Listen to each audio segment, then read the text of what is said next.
Hey, this is Hall of Famer Charles Woodson, and you're listening to Jim on Base. This is Jim on Base. We're on scene at Tahoe Edgewood with Hall of Fame NFL player Charles Woodson. How's it going, Charles? It was good, man. I'd like to hear that Hall of Fame. Oh, yeah, you know? Yeah, I'd like to hear that, man. Got a nice ring to it. Well, it's good to see you out here. I know you're a big golfer. What do you look forward to most about this tournament? I know you've done it a few years now, so. You know, really it's all about the atmosphere. You know what I mean? You know, the guys that you have out here are from all different sports and entertainment and the whole nine. And all of us are in love with golf. You know what I mean? So it's a competition, and you know that everybody wants bragging rights. Not everybody's good enough to have those bragging rights, but it's still fun. And then just being here in Tahoe itself, you know, we have this tenant, you know, in front of us right here, but, you know, you got the lake, you know, you got the mountains and all of that behind, man. It's a beautiful scene out here, so it's always good to be back out here. Well, you mentioned the good scenery. We have hole 17. What would it take? Is it a hole-in-one to get you to jump in the lake, or what would have to happen? If I get a hole-in-one, if I get a hole-in-one, my day might be over. I might go jump in the lake, and then I'm kicking up. I'm drinking Woodson Whiskey or some Intercept wine or something, man. Hey, if I get a hole-in-one, my day is done, I promise you. I don't know. I really don't know what I would do, but day is over. Well, you mentioned that we wanted to do a plug for your Intercept wine and Woodson Whiskey, right? So where can people check that out, and if you could tell us a little bit about it? Yeah, so check out CW Intercept Wines for Intercept Wine and WoodsonWhiskey.com for the whiskey. And, you know, for many people that know me, I've been involved with wine for years now. Intercept came about 4 years ago. Grapes are coming out of Paso Robles. I have a Pinot Noir, Cabernet, Red Blend, and a Chardonnay.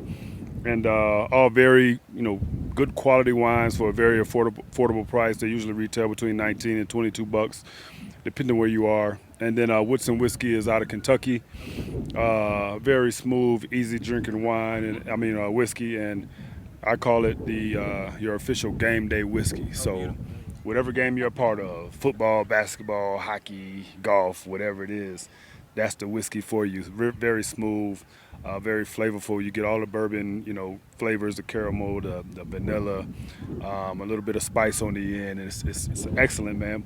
Drink it neat. I like mine neat. Of course, you can put it in the cocktail if you want to, but drink it neat, man, so you can really experience it. So that's what I have going on, man, and appreciate you asking about it. Yeah. Well, did you bring any up with you, or? Oh, it's all over Edgewood, man. So if you go into the bar, they're serving it. And actually, they're going to have a blackberry smash at the pool. That's going to be a featured cocktail this weekend. So when you go over to the Edgewood pool, ask for the Woodson Whiskey Blackberry Smash, and voila, here we are. It's a perfect drink for being out here in Tahoe. So can't wait for you to try it. You tell me what you think about it. All right. It sounds dangerous. It could be. In a good way. It could be. But you know, we all drink in moderation. You know, please drink responsibly. All right. Well, you look good. Like, are you a naturally, you know, fit guy, or are you doing CrossFit? Like, how do you stay fit in retirement? I still work out. I still try to get out 3 or 4 times a week and keep myself active.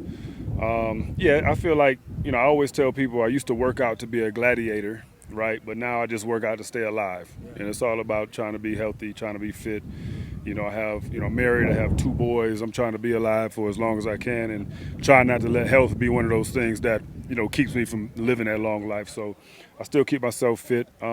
People always say, hey, you look like you can still play. No, I can't. I watch these young guys out there, and I definitely can't do it anymore. So I'm done for sure. Well, who's one of your teammates that you play with that's a really good golfer that maybe people wouldn't think of or would be surprised by? I don't think anybody be surprised. The guys I played with are guys that are they're usually the guys on the team that are good, the quarterbacks. You know, quarterbacks, the kickers. So I played with Aaron Rodgers. He's really good.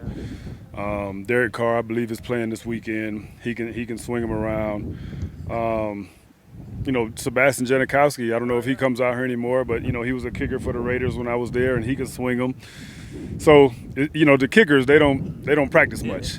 They're safe, you know. Yeah. We're out there, you know, busting our ass, and they're out there swinging a golf course. And then they come in and kick a couple field goals.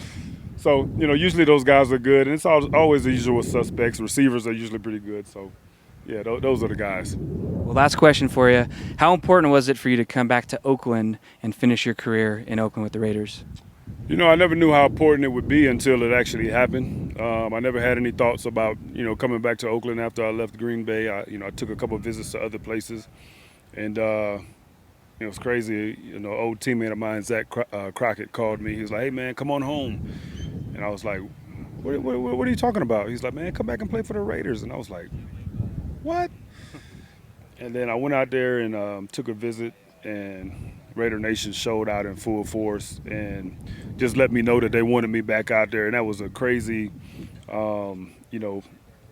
beautiful feeling, to, have that, the fans that, knew me when I got drafted there, those who watched my career and followed me, and then to have me, leave Oakland, go to Green Bay, and then now be a free agent and come back there, and them still be like, "Man, we want you here." That was like everything for me. So it was the move that had to happen. I feel like, for my career, and it happened the way it was supposed to. And I'm so glad I got a chance to go back and play for the Silver and Black.